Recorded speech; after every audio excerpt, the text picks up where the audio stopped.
Mr. District Attorney, starring David Bryan.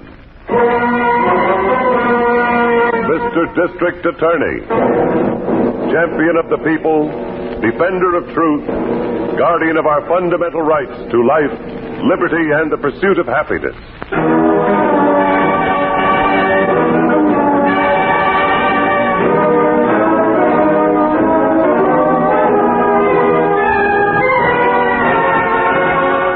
And it shall be my duty as district attorney not only to prosecute to the limit of the law all persons accused of crimes perpetrated within this county, but to defend with equal vigor the rights and privileges of all its citizens.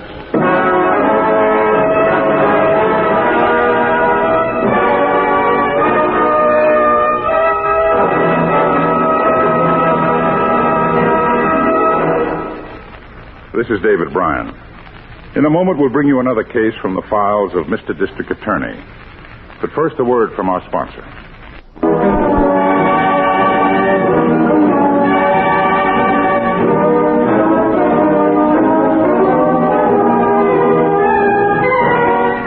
And now, here is our star, David Bryan, as Paul Garrett, Mr. District Attorney.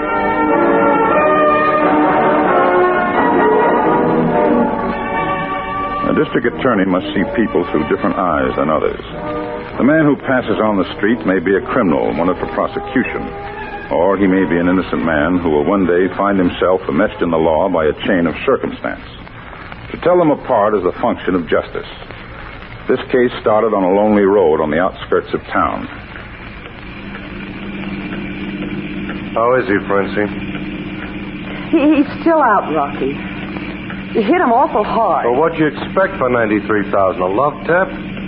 Well, he isn't just another gambler who can't go to the law. He's an important man. He'll make trouble. Yeah. For who? An undertaker? Rocky, you're not gonna... Yeah, I'm gonna. What do you want me to do? Wake him up, tell him I'm sorry, give the dough back to him? He won it. Suckers ain't supposed to win. I run that game for me to win, one way or another. This place is as good as any. Rocky, I'm scared. Oh, you just shut your mouth and help me get him out, will you? Rocky, please. Oh, help me, Francie. One more bleed out of you, and I'll shove the muzzle of this gun down your throat and pull the trigger. Now, you going to help me get him out, or you want me to drag you out with him? Don't hurt me, Rocky. I'll help you. That's better. Come on. Run, pal. That's it. That's better. All right. Hey, you hear anything coming? How could I hear anything in this rain? That's good. Nobody else will hear anything either. Well, goodbye, Mr. Ferguson. Too bad you got so lucky.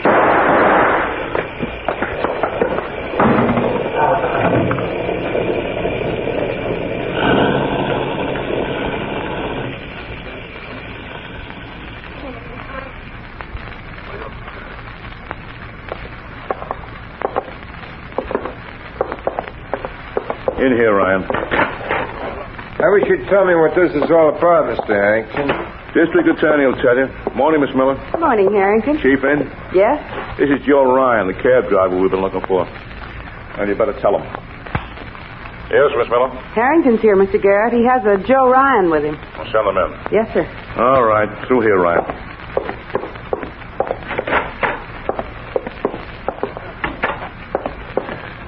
You've been a little difficult to find, Mr. Ryan. We've been looking for you for 4 days.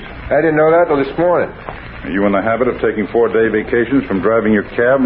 No, sir. I took the time off because I've been looking for a good buy and a new cab. Why didn't you register a change of address with the Motor Vehicles Bureau when you moved a couple of months ago? I forgot, that's all. Well, you know that's a violation, don't you? Yes, sir, but... Look, is that why you picked me up? No, that isn't why.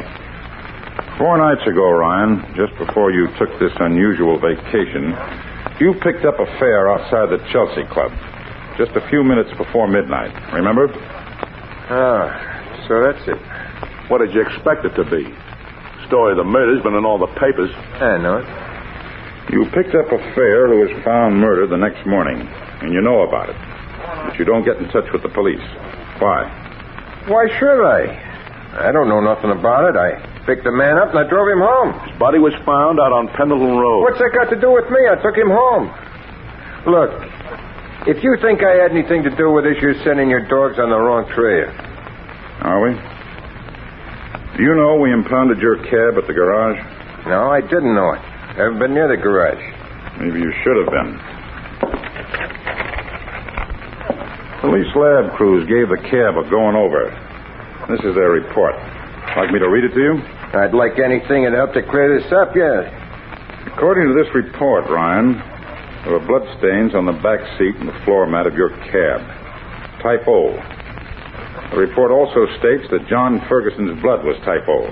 Well, what's that prove? Lots of people have type O blood. You've been reading up on the subject? I don't have to read up. I was in the medics in the service. I got type O blood myself. You trying to tell us it was your own blood on that back seat? No, a guy got hurt in my cab. When? Why, it was the same night I picked Mr. Ferguson up at the Chelsea Club. Look, I've driven Mr. Ferguson lots of times. Yeah, we know. The doorman told us. That's what started us looking for you. Who got hurt in your cab? I don't know who he was. Can I tell you about it, about how it happened? Well, that's why you're here. All right. Well, it was after I dropped Mr. Ferguson off. I picked up these 6 guys. They were wearing those hats, you know, the convention that was in town last week. Shriners? Yeah, that's right. Well, there were 6 of them. And, brother, was it raining. They flagged me down. I don't usually take 6, but, well, with the weather and everything, I packed them in. Then what? Well, like I said, it was raining cats and dogs. They wanted to go to Savern Plaza. I took the freeway in. Some guy cut in front of me at Montrose turnoff, and I had to go for the brakes. The road was wet, and I went into a skid. Threw him around a little bit in the back seat.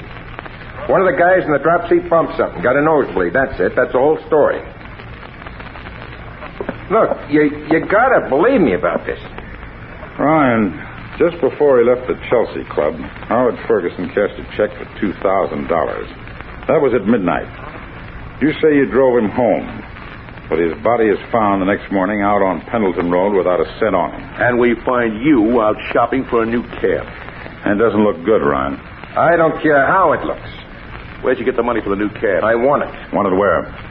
Well, I won it a couple of months ago, just before I moved. That's where I got the dough to move.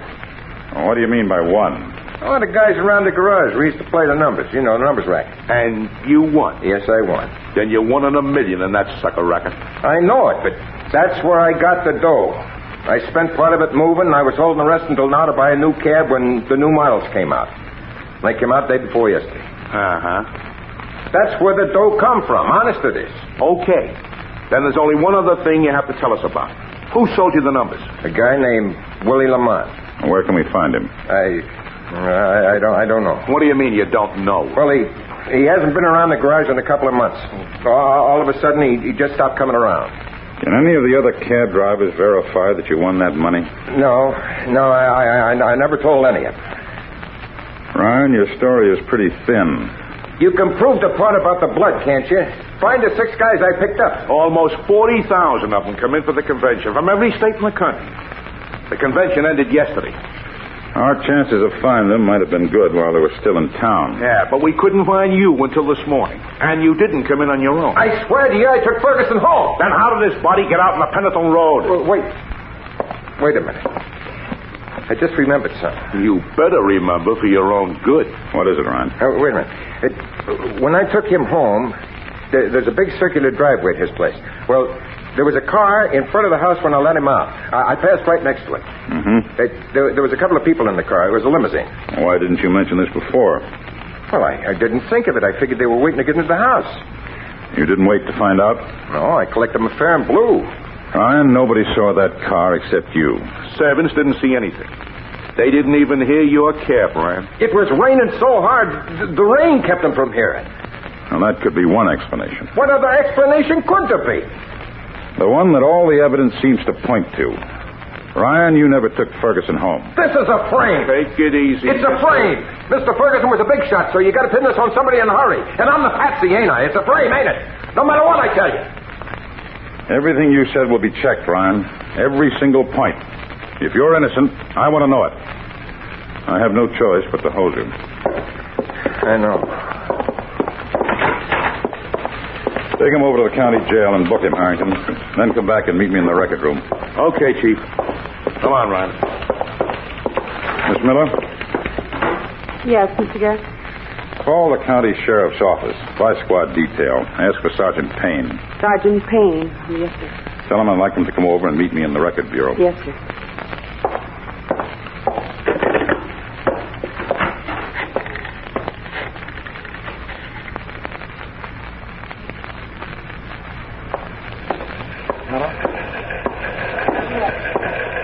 Hi, Chief. Is Ryan booked all right? Yep. Well, what'd you think of his story? Weak, but it has possibilities. Like what? This, for instance. There's a petty gambler named Willie Lamond. 3 times arrested as a runner for various bookies. Always the same charge. Taking bets on the numbers racket. Yeah, but those arrests are all dated before you convinced the state legislature that gambling ought to be a felony. He's probably been more careful since then. Gamblers are hard to put out of business. No regular joints operating. No, but there are floating places. And runners like Willie Lamond picking up bets. Can't be much of it. More than you think. I've had somebody on the sheriff's vice squad working on a report. Oh, who? Young sergeant. His name is Ed Payne. He's on his way over now. I thought he might be able to give us some information on Willie Lamond. Look, couldn't I have handled this gambling report? You're too well known to the professionals, Harrington. I need a young man who could work right in with them undercover. Payne's well qualified, fresh out of Army intelligence and a comparative stranger in town. Oh. Don't worry. You'll be there when we have a complete report and the time comes from the crackdown. Chief, even if we do find this Willie Lamond, he's not going to stick his neck out to help Ryan. He won't admit taking that bet. We'll have to find a way to make him admit it. Without Lamond's testimony, Ryan will be a cinch for conviction. Oh, Chief, there's a fellow over there looking around. Oh, that's Ed Payne. Over here, Sergeant. Hi, Mr. Garrett. Secretary said you wanted to see me. Yes. Sergeant Payne, this is my assistant, Harrington. Hello, Sergeant. Glad to know you. Heard a lot about you. There's somebody else I hope you've heard a lot about, Payne. A bookmaker's runner named Willie Lamond. He's still operating? Uh-huh. Left town a couple of months ago. Went to Chicago. Oh, that's rough. It's all right. We can extradite him if we have to. That might not be too easy, Mr. Garrett. Why not? There's been some talk about him since he's been gone. They say he got ambitious in Chicago. Word got around that he was holding out some bets on his new boss. And also slipping in a phony win or two to turn himself a dishonest dollar. The boss got wise to it. You mean Lamond is on the run again? I need him badly as a witness. Mr. Garrett, you know how the mobs are. If you want my opinion, Willie Lamond isn't on the run. He's standing still.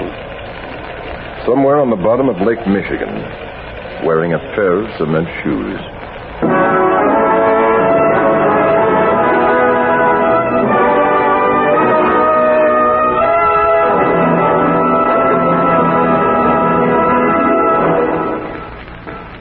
This is David Bryan. Before we continue with Mr. District Attorney in the case of the Vanishing Runner, here is an important message from my sponsor.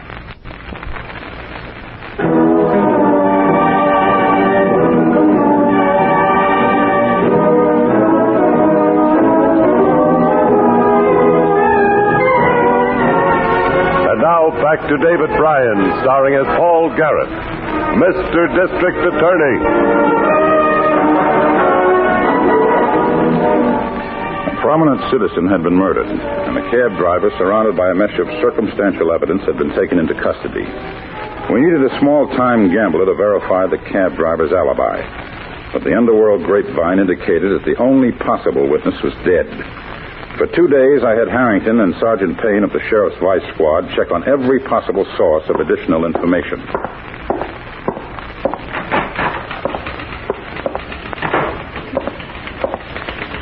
Haven't you been able to locate Harrington yet, Miss Miller? Yes, sir. Basement garage called. He just drove in. He's on his way up now. Oh. You don't look well today. Well, I had to get a grand jury indictment against Ryan this morning. It isn't a very pleasant prospect. Well, it's not your...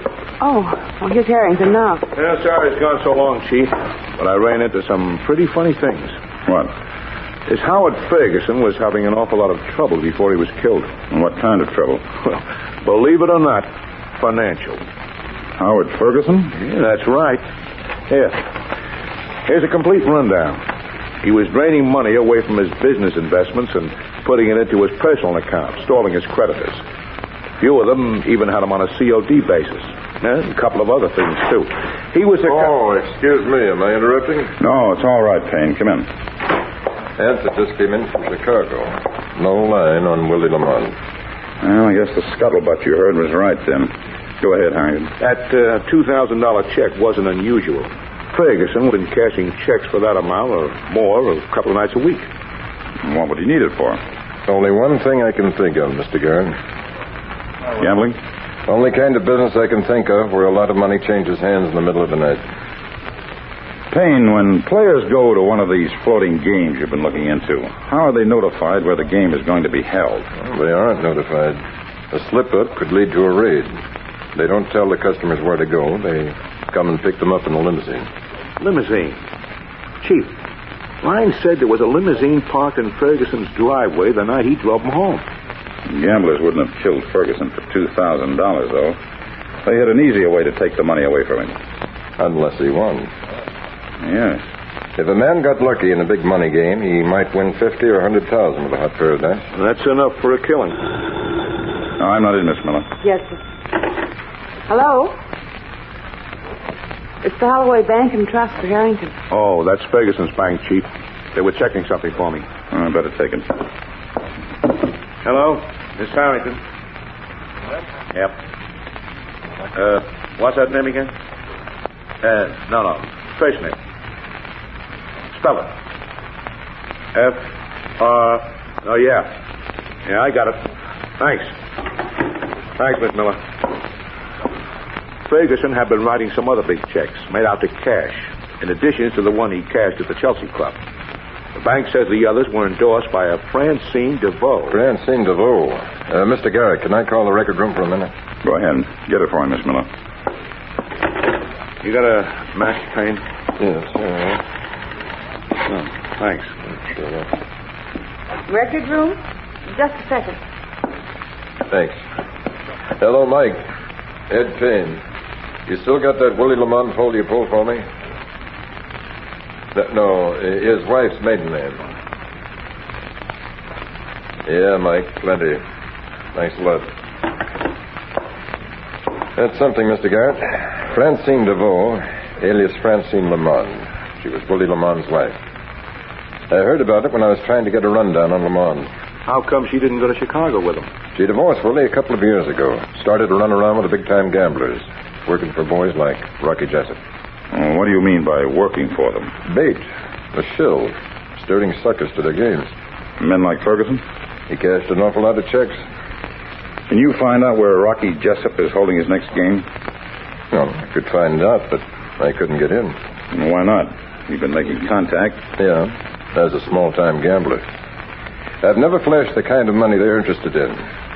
And if I did flash it all of a sudden, they might get curious. Well, suppose you called up and said you had a wealthy customer, somebody you'd steer to the game for a percentage. Yeah, that could work. But who? You or Harrington, they might know. How about me? Oh, please. No, wait a minute, Harrington. How about it, Payne? Well, could be good. Wealthy young woman from out of town looking for kicks. Hey, I was only joking, Mr. Garrett. Well, I wasn't. I'd be scared silly. They won't try anything inside the place. There'll be other people. Anything they do will be outside. And when you come outside, we'll be waiting. But I won't know how to act or what to say. Oh, we'll tell you. But first, take this. $100? What would Go to a costume rental place. Rent an evening gown, the best they have, and a fur wrap. Buy some good-looking costume jewelry. You drive her, Harrington. But... Come on, Cinderella.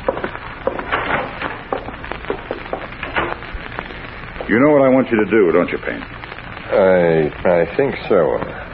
After we get in, ask questions. Make them suspect I'm a cop. That's right. Maybe if you tip your hand, they'll tip theirs. Now call Rocky Jessup and arrange for the pickup.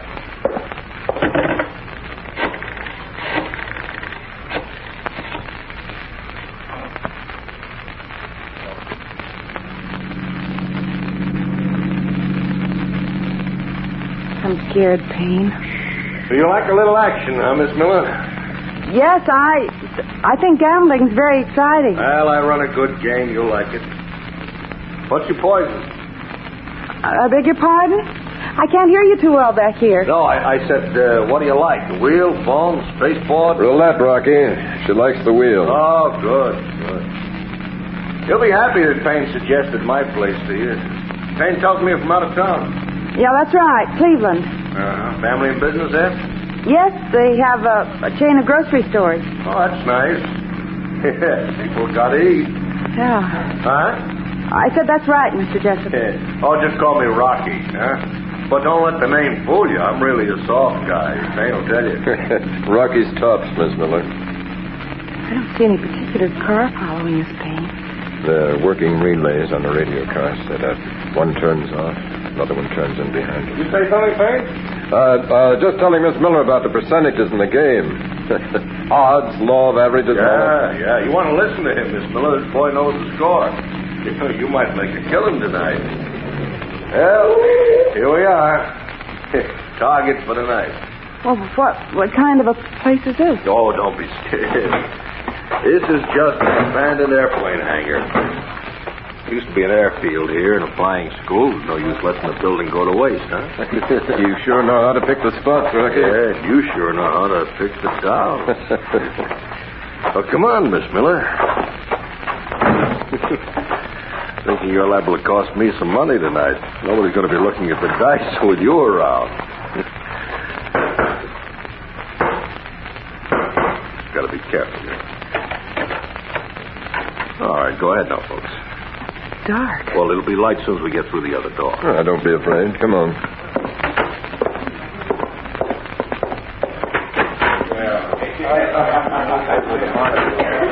Hey, looks a little better than you thought, huh, Miss Miller? It's surprising. Well, all my customers go first class. Francine? I'll be there in a second. All righty. Francine's the hostess. She'll tell you where the action is.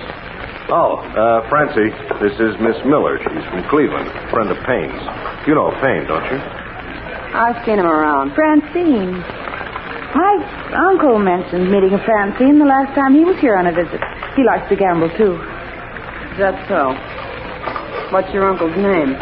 Miller. Same as mine. Robert Miller. I don't remember him. Well, it could have been another Francine, of course, but... Well, it is an unusual name. How long ago? Just about a week ago.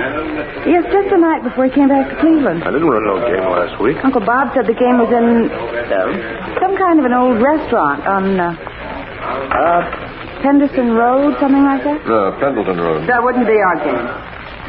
Would it, Rocky? No, not out there. Must have been somebody else, Miss Miller. No, he said Francine. He said it was raining like blazes. Oh, yes. And some man won a lot of money. Practically broke the game. Uncle Bob was standing right next to him. His name was Ferguson. Your uncle tells you things in detail, doesn't he? You better show me what refreshments we got, Francine, huh? Payne and the lady can just drift around and look things over. Okay, Payne? Sure. Come on, Miss Miller. I'll show you the dice table. I thought that same Mr. Ferguson might be here. If he was, I'd bet the way he bet. Sure don't like this, Francine. Neither do I. Why didn't you tell me Payne was coming? Why?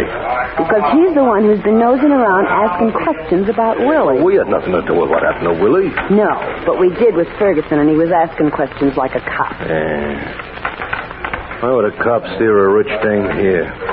Rich dame, nothing. Huh? Did you see the label in that fur jacket she's dragging around? No. Madame Pompadour Costume Rentals. Get him over to the door. Well, Do like I tell you. You gotta get rid of him tonight and blow town, but fast. Now, go ahead.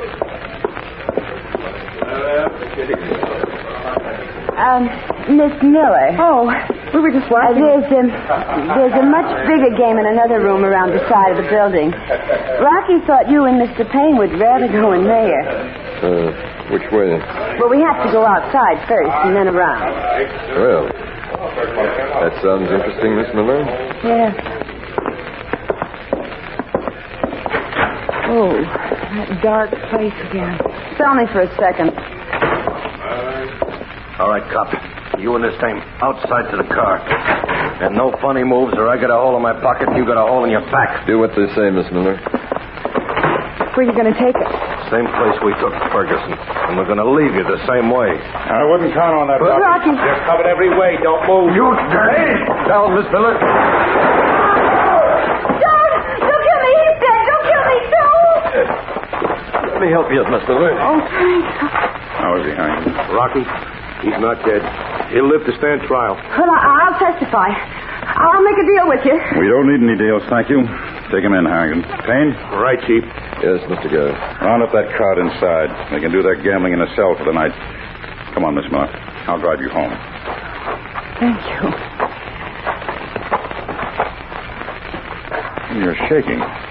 Scared? Oh, Mr. Garrett, I just kept thinking when they were shooting, what could I ever tell a Madame Pompadour costume company if I brought back this fur jacket with a bullet hole in it? What? Miss Miller, if I didn't hear it, I wouldn't believe it. Oh, I shouldn't have expected a man to understand.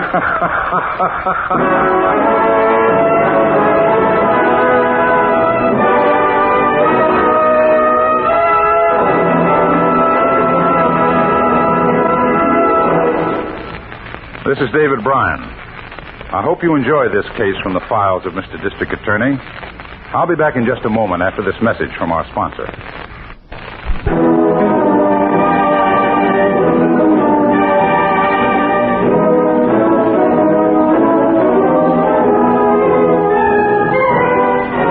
Now, here's the star of Mr. District Attorney, David Bryan, with a word about the program you have just heard. Rocky Jessup was tried and convicted on a charge of murder in the first degree. The death penalty was mandatory. His accomplice, Francine DeVoe, alias Francine Lamont, was sentenced to the women's prison for 15 years. Now, this is David Bryan inviting you to join us when we present our next case based on the facts of crime from the file of Mr. District Attorney. Mr. District Attorney was originated by Phillips H. Lawrence.